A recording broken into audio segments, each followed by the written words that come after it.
चलो बच्चों, आज पढ़ेंगे रियल नंबर। ठीक है, क्लास 10। तो सबसे पहले बात कर लेते हैं बच्चों, रियल नंबर होते क्या है। ठीक है, तो बच्चों हमने इंटीजर्स पढ़े हैं, रैशनल नंबर पढ़े थे। ठीक है, और हमने इरेशनल नंबर भी पढ़े थे लास्ट टाइम, यानी कि 9th क्लास में। ठीक है, तो इन सब नंबर को मिलाकर क्या बोल देते हैं, उन्हें रियल नंबर बोल देते हैं। ठीक, अब हमने पिछली क्लासों में एचसीएफ पढ़ा होगा, एलसीएम भी पढ़ा होगा। ठीक है, क्या होता था एचसीएफ हमारा? एचसीएफ होता था हमारा हाईएस्ट कॉमन फैक्टर। ठीक है, जबकि हमारा एलसीएम क्या होता था? Least common multiple. ठीक है, तो हाईएस्ट कॉमन फैक्टर क्या होता था कि जो क्या हो, एक तो जो फैक्टर दो या दो से ज्यादा नंबर हो, क्या हो, कॉमन और सबसे हाईएस्ट हो। जैसे हम निकाले अगर 12 और 18 का निकाले, क्या निकालते हैं? एचसीएफ। तो हमारा 12 1 से हो जाएगा डिवाइड, 2 से हो जाएगा, 3 से हो जाएगा, 4 से हो जाएगा, 5 से नहीं होगा, 6 से हो जाएगा, 7 8 से भी नहीं होगा, 9 से नहीं होगा, 10 से नहीं होगा, 11 से भी नहीं होगा, 12 से हो जाएगा। ठीक है, उसके बाद 18 की बात करें तो 1 से हो जाएगा, 2 से हो जाएगा, 3 से हो जाएगा, 4 से नहीं होगा। ठीक है, 5 से नहीं होगा, 6 से हो जाएगा, 7 से नहीं होगा, 8 से नहीं होगा, 9 से हो जाएगा। ठीक है, 10 से नहीं होगा, 11 से नहीं होगा, 12 से। ठीक है, 13 14 15 16 17 और 18। ठीक है, तो देखो ये चीज इसके अंदर कॉमन आ रही है। ठीक है, आ रही है। ठीक, और एक ये तो हाईएस्ट कौन सा है इसमें? 6। कौन सा है? 6। तो एचसीएफ कितना हो जाएगा इसका? इसका एचसीएफ हो जाएगा हमारा 6। क्या हो जाएगा? Highest common factor. तो इस तरीके से कुछ निकालते थे पिछली क्लास में। ठीक है, तो बच्चों अब हमें निकालना है, अब एलसीएम कैसे निकालते थे पिछली क्लासों में हम। ठीक है, तो ये क्या होता है हमारा? Least common multiple. तो 12 के मल्टीपल क्या हो जाएंगे? 12 24 36 48 60 72। ठीक है, और भी हो जाएंगे ऐसे ही 18 के 18। ठीक है, 36 54 72 90, ऐसे और भी हो जाएंगे। तो देखो वो कह रहा है लीस्ट कॉमन मल्टीपल, तो ये हमने मल्टीपल लिख दिए 12 के। ठीक है, ये 18 के मल्टीपल लिख दिए। ठीक है, तो इनमें लीस्ट कौन सा है? लीस्ट मतलब सबसे कम वाला, तो कौन सा है? 36। तो यानी कि एलसीएम हमारा क्या आ जाएगा? 36। ठीक है, ये होता था हमारा एलसीएम। एचसीएफ हमारा ये होता था। ठीक है, चलो नेक्स्ट। तो बच्चों इस चैप्टर में हमारी आती है Euclid division lemma. Euclid's division lemma. ये तो यूक्लिड थ्योरम देखते हैं। ठीक है, चैप्टर के अंदर आती है यूक्लिड डिवीजन लेमा, इसके बारे में देखते हैं। ठीक, अब हम जब भी किसी नंबर को डिवाइड करते हैं, ठीक है, सपोज करो हमने 35 को डिवाइड करा। ठीक है, तो कैसे करते थे? 5 से 35। ठीक है, और जरा यहां पर देखें, इसे क्या बोलते थे हम? इसे बोलते थे डिवीजन। ठीक है, और जिसे डिवाइड करते थे उसे बोलते थे, ठीक है, डिविडेंड। और इसे बोलते थे क्विसेंट। क्या बोलते थे? क्विसेंट। और ये होता था हमारा रिमाइंडर। ठीक है। तो अगर हम इसे इस तरीके से लिखें, equal to dividend division into quotient plus remainder, तो यही हमारी डायरेक्टली भाषा में क्या हो जाती है, यूक्लिड डिवीजन लेमा। ठीक है, चलो नेक्स्ट देख। तो बच्चों जरा इसकी डेफिनेशन देख लेते हैं यूक्लिड डिवीजन लेमा की। देखते हैं इसकी डेफिनेशन क्या कहती है। If A and B two positive integers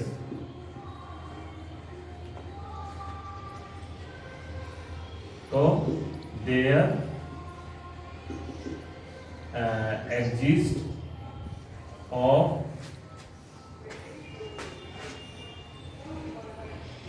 to unique integer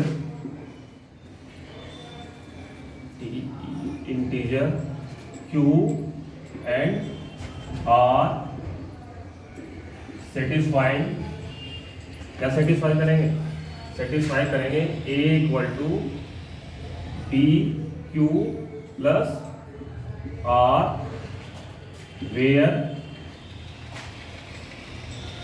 0 less than equal to less than B। ठीक है,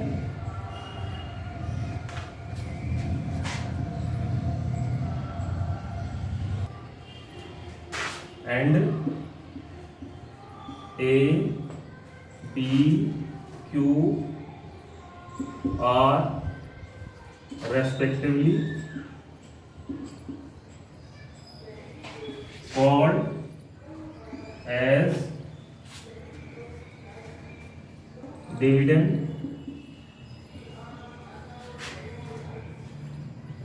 division quotient and reminder.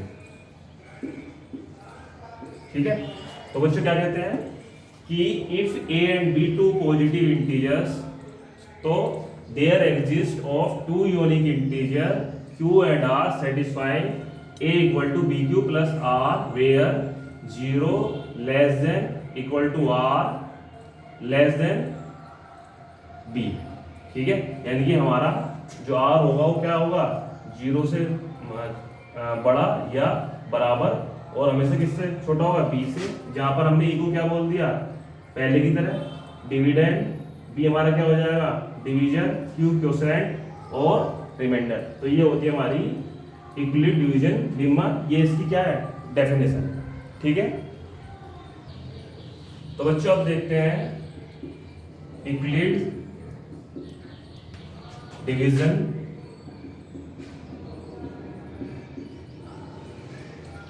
Algorithm. ठीक, तो बच्चों यूक्लिड डिवीजन एल्गोरिथम क्या है, ये हमारे स्टेप्स हैं एचसीएफ निकालने के। ठीक है, तो कैसे हैं, कैसे करेंगे, तो देखते हैं बच्चों ने to find the SCF between two number C and D where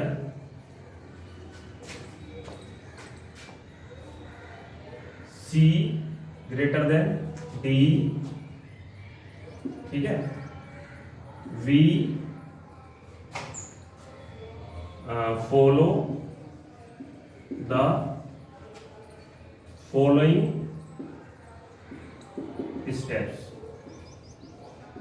तो यदि हमारे दो नंबर सी और डी हो जाए और सी बड़ा हो जाए डी से, ठीक है, तो उनका एचसीएफ निकालने के लिए हम ये वाले स्टेप्स फॉलो करेंगे। ठीक है, तो स्टेप नंबर 1। ठीक है, तो पहला स्टेप है applying Euclid division lemma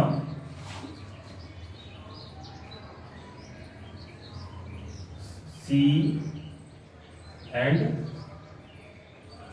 D. So we find the whole number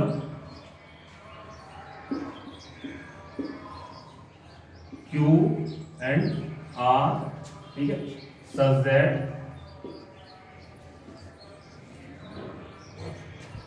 that C बराबर DQ plus R where 0 less than equal to R less than D। ठीक है, तो ये हो जाएगा हमारा पहला स्टेप। क्या करेगा, apply Euclid division lemma to C and D, so we find the whole number Q and R such that, जो क्या करेंगे इस तरीके से होल लिखा जा सके जहाँ पर हमारा जो रिमाइंडर वो क्या होगा, 0 के बराबर होगा या 0 से बड़ा होगा, और हमेशा इस डिवीजन से या इस नंबर से क्या होगा, छोटा होगा। ठीक है, अब देखते हैं स्टेप 2। ठीक है, अब चलते हैं स्टेप है इफ R इक्वल टू 0। ठीक है, if R equal to 0 then क्या होगा, D is the HCF of C and D, और इफ क्या हो, इफ हमारा R इक्वल टू 0 हो जाए तो D क्या बन जाएगा, HCF बन जाएगा। और अगर ऐसा ना हो, इफ R इक्वल टू हमारा 0 के बराबर ना हो, तो क्या होगा, हम क्या करेंगे, we apply Euclid division lemma D and R। ठीक है, चलो अब देखते हैं स्टेप 3। ठीक है, तो applying same step till the remainder यानी कि R इक्वल टू 0। तो क्या होगा बच्चों, पहला स्टेप क्या है, हम अप्लाई करें यूक्लिड डिवीजन किस पर, C एंड D पर, किस तरीके से कि हमें दो नंबर फाइंड करें Q एंड R, जो क्या हो, इस कंडीशन को क्या करते हो, ट्रू करते हो। ठीक है, C equal to DQ plus R where 0 less than equal to R और R less than D। Second step क्या है, इफ हमारा क्या हो जाए, R इक्वल टू 0 हो जाए, तो D क्या होगा उसका, HCF होगा इसका C एंड D का। अगर ऐसा नहीं होता, R हमारा 0 के बराबर ना हो, तो क्या करेंगे, हम दोबारा से यूक्लिड थ्योरम को अप्लाई करेंगे, किस पर, इस बार D एंड R पर, यानी इस नंबर पर और इस नंबर पर। ठीक है, और स्टेप 3, इस सभी स्टेप्स को हम क्या करेंगे, अप्लाई करते चले जाएंगे जब तक कि हमारा रिमाइंडर 0 ना हो जाए। ठीक है, और जहाँ रिमाइंडर हमारा 0 हो जाएगा वही हमारा क्या हो जाएगा, वही स्टेप पर हमें इसका HCF मिल जाएगा। ठीक है, तो बच्चों नेक्स्ट क्वेश्चन है, use Euclid's division algorithm to find the HCF of 135 and 225। हमें क्या निकालना है, यूक्लिड डिवीजन जो हमने एल्गोरिथम में पढ़ी थी, वो जो स्टेप्स हमने पढ़े थे उन्हें फॉलो करके 135 और 225 को क्या निकालेंगे, यहाँ पर हम HCF निकालेंगे। ठीक है, तो कैसे करेंगे, देखो पहले लिखेंगे स्टेप्स 1, तो क्या करेंगे, अप्लाइंग यूक्लिड, ठीक है, डिवीजन, ठीक, एल्गोरिथम किस पर, 135 एंड 225। अब हम जरा चेक करते थे कि बड़ा वाला कौन सा है, तो 225 यहाँ पर क्या है, बड़ा है 135 से। इसका मतलब ये क्या बनेगा हमारा, ये हमारा डिविडेंड बन जाएगा और ये डिवीजर बन जाएगा। ठीक है, तो इधर रफ में हम डिवाइड करके देख लेंगे 135 से किसे, 225 को।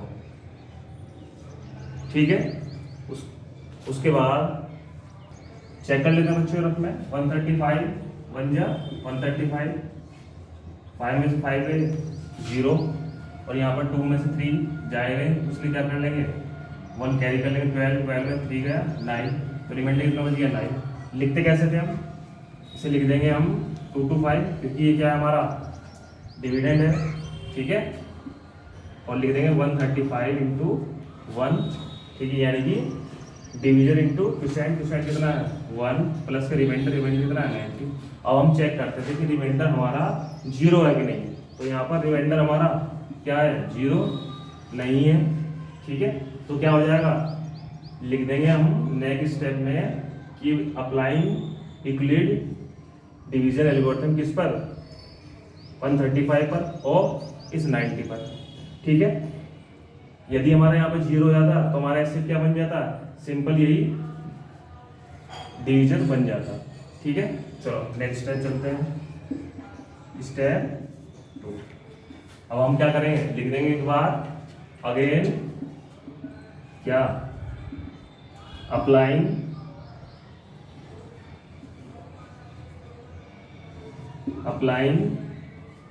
यूक्लिड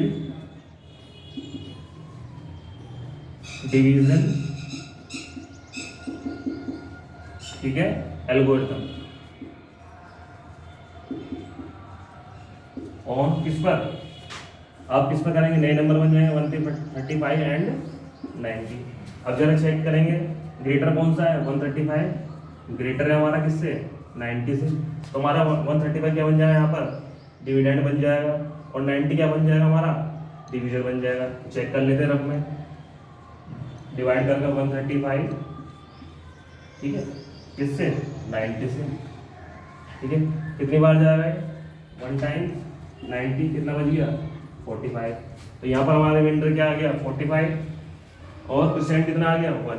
तो कैसे लिखेंगे इसे, लिखते कैसे थे, हमारा डिविडेंड इक्वल टू होता था यानी कि 135 इक्वल टू, ठीक है, डिविडेंड डिवीजन गुना परसेंट यानी कि 90 इंटू 1 और प्लस रिमाइंडर कितना है 45। अब देखो यहाँ पर हमारा रिमाइंडर 0 के बराबर नहीं है, इसका मतलब क्या करेंगे, हमारा एचसीएफ नहीं निकला अभी तक और नए नंबर हमारे क्या बन जाएंगे 90 और 45, यानी कि नेक्स्ट स्टेप में हम क्या अप्लाई करेंगे, अगेन डिवीजन एल्गोरिथम को अप्लाई करेंगे इस पर 90 पर और 45 पर। चलो इसे मैं रब कर देता हूँ। तो बच्चों उधर जगह नहीं बची, तो बाकी मैं इधर कर रहा हूँ स्टेप 3।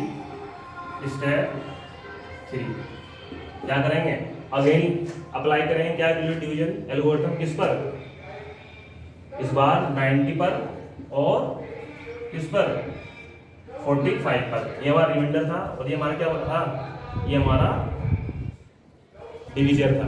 ठीक है, अब देखो जरा 90 को लेकर किससे 45 से, ठीक है, तो हमारा 90 क्या बन जाएगा, हमारा डिवीजर बन जाएगा इस बार, ठीक है, सॉरी डिविडेंड बन जाएगा और 45 क्या बन जाएगा हमारा डिवीजर। तो रब करके देख लेंगे एक बार, यानी 45 डिवाइड 90 और 45 टू जा 90, क्या रिमाइंडर बच गया 0। तो लिख लेंगे इसे फॉर्म में से, यानी कि 45 गुणा 2 प्लस कितना रिमाइंडर की तरफ से 0। ठीक है, तो यहाँ पर देखो हमारा रिमाइंडर कितना हो गया 0। ठीक है, 0 बराबर 0 हो गया रिमाइंडर हमारा। तो यहाँ पर एस क्या आ जाएगा, क्या लिख देंगे, क्योंकि हमारा रिमाइंडर क्या बन गया 0, तो एचसीएफ इज कितना हो जाएगा 45। ठीक है, तो हमारा ये आंसर है।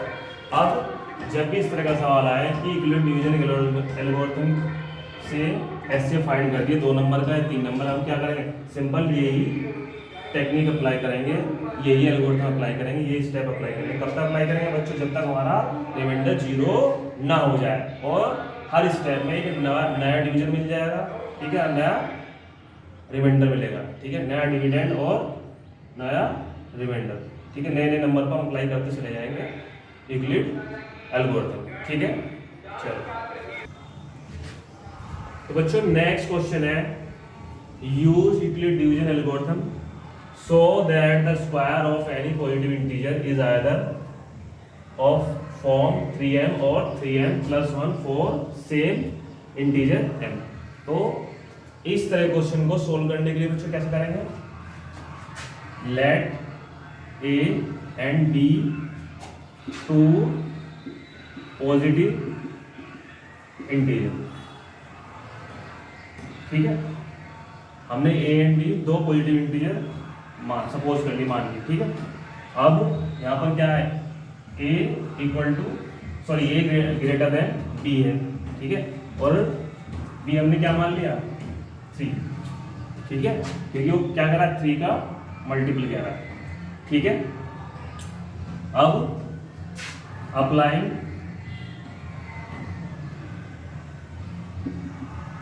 क्या यूक्लिड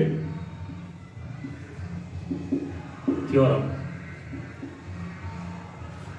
ठीक है, तो क्या हो जाएगा ये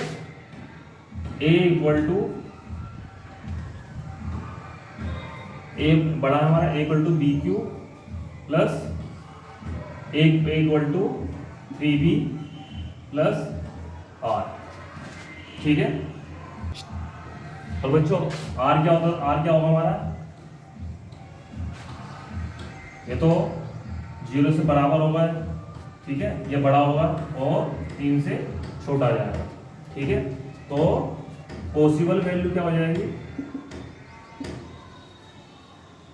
ऑफ r की, क्या हो जाएगी, एक तो 0 हो सकता है हमारा, 1 हो सकता है, 2 हो सकता है, ठीक है, तो ये 3 वैल्यू हो सकती है, ठीक है। तो बच्चों अब हम क्या करेंगे, ये वैल्यू एक एक करके इसमें पुट करते चले आएंगे। देखो a = 3b प्लस 0 यानी क्या आ गया 3b आ गया, ठीक है। अब 1 रख देंगे, a = 3b प्लस 1, ठीक है। नेक्स्ट a = क्या हो जाएगा हमारा 3b प्लस 2, ठीक है। तो बच्चों अब कह रहा है वो, क्या कह रहा है कि so that the square of any positive integer, वो कह रहा है स्क्वायर किसका, पॉजिटिव इंटीजर का, ठीक है, क्या होगा वो इस फॉर्म में होगा, 3m में तो 3m होगा या फिर 3m + 1 होगा, ठीक है, लिए किसके लिए, सम इंटीजर m के लिए। तो हम क्या करेंगे, इनका स्क्वायर कर देंगे, ठीक है। तो बारी बारी क्या कर देंगे, इनका स्क्वायर करेंगे, ठीक है। चलो तो देखो इसका हो जाएगा a² यानी कि 3b प्लस 0 का स्क्वायर। अब सेकेंड ईयर करेंगे, क्या हो जाएगा a² = 3b प्लस 1 का स्क्वायर। इसे एक्सपेंड कर देंगे हम यहाँ पर, क्या हो जाएगा 9b का स्क्वायर प्लस के 1 का स्क्वायर यानी कि 1, और ये कितना आएगा 6b, ठीक है। या फिर क्या हो जाएगा हमारा a² = इसमें से कॉमन आया 3 यानी कि b 3b प्लस कितना 2 प्लस 1 पहले से है, ठीक है, ऐसे इसका स्क्वायर कर देंगे, ठीक है, यानी कि a = 3b प्लस 2 का स्क्वायर, यानी कि हमारा क्या बन जाएगा 9b² प्लस के 4, ठीक है, और प्लस के 2 दिया 6, 6 × 12b, ठीक, स्क्वायर, यानी कि देखते हैं क्या कॉमन आ रहा है हमारे यहाँ पर। तो यहाँ से आ गया हमारा 3 ब्रैकेट 3b² प्लस के 4b और प्लस 4, ठीक है। तो बच्चों या फिर हम इसे क्या लिख लें, हम इसे लिख सकते हैं 9b² प्लस के 12b प्लस इसे 4 को क्या लिख सकते हैं हम 3 + 1 लिख सकते हैं, ठीक है। अब इसमें से हम क्या करेंगे 3 कॉमन ले लेंगे, यानी कि a² = 3 ब्रैकेट में 3b² प्लस के 4b प्लस 1 प्लस 1, ठीक है। तो देखो हमारा किस फॉर्म में आ रहा है, देखो ये तो 3m की फॉर्म में आया या 3m + 1 की फॉर्म में आया, ठीक है। देखो यहाँ पर कितना आया 3m + 0, ठीक है, या फिर 3m बोल लो, ठीक है। और यहाँ पर कितना हमारा 3m + 1 और यहाँ भी 3m + 1, ठीक है। तो ये हमें क्या प्रूव करना था, तो क्या लिख देंगे 10 it can be said that, क्या कहा जाता है, that the square of any positive integer root है ना,